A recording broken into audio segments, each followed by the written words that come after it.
Today, guys, we're going to be talking about what the fuck is ghost energy. Now, if you don't know, ghost energy is a drink that has been popping up on the market around the West Coast a lot more commonly lately. However, has apparently been around since 2016. It is a brand that has both powders for hydration, energy, pre-workout, as well as just regular energy drinks that you can get at, say, gas stations.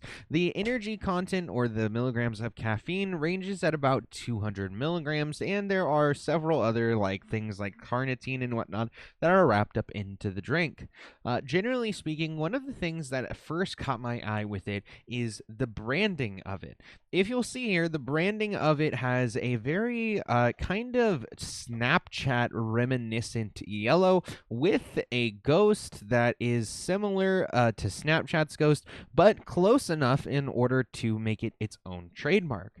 Generally speaking, I think that this is a pretty smart and intentional decision by Ghost because if we think about it, who uses Snapchat the most? It is younger people. Anywhere between 16 and 25 is probably the average age for Snapchat. And so when you have this type of branding, to me, it looks like you're trying to gear it towards a younger group of people, such as I'm 23, so I'm kind of in that age range still at the upper end of it, however. And so generally when I saw that, I immediately made that connection to Snapchat. And again, for younger groups, it's good to get younger groups on your product because they will probably use it for the longevity of their life. Once you get somebody buying something and they like it, they're usually going to keep buying the same brand that they're used to.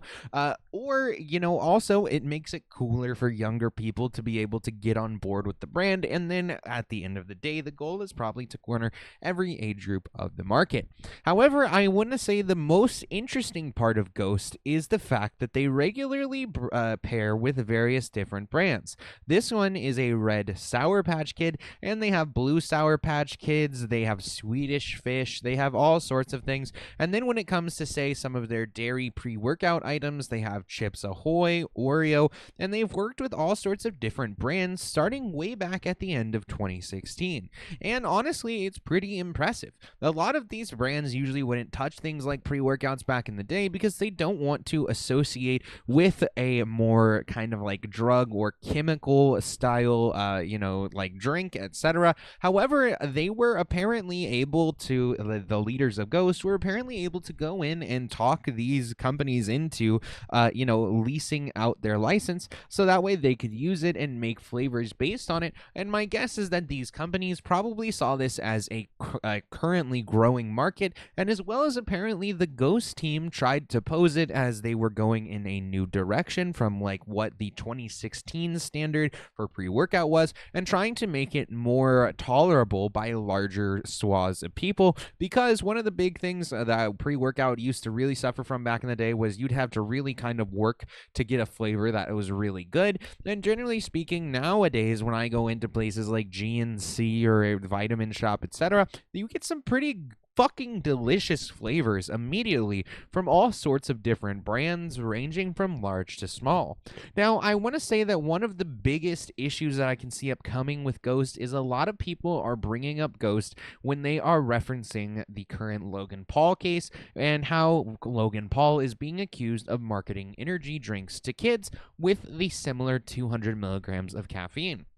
I think that Ghost, like I said earlier, does kind of draw this connection to Snapchat and also is doing things like signing with FaZe Clan and, getting into spaces that are generally dominated by younger males. And so I think arguing that Logan Paul is marketing these things to children, you can start to argue that, while a 16-year-old is not a child, if you're partnering with places like FaZe Clan or Twitch, etc., you're generally going to be getting that 16 to 18, maybe up to 20-year-old audience, and that is pretty young to be drinking large amounts of caffeine, unless you, of course, have a crippling caffeine addiction or ADHD like myself.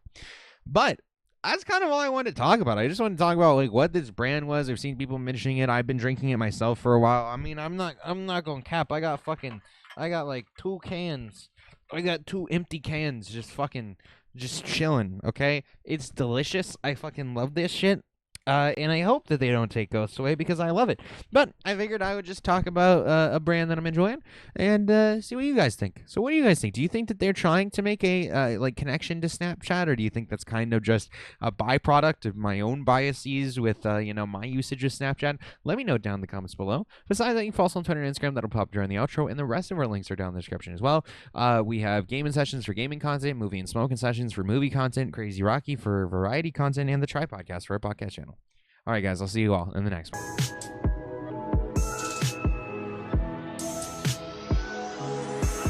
I spaced out of my head to the depths of the universe. It's a spell or a chance just to open up.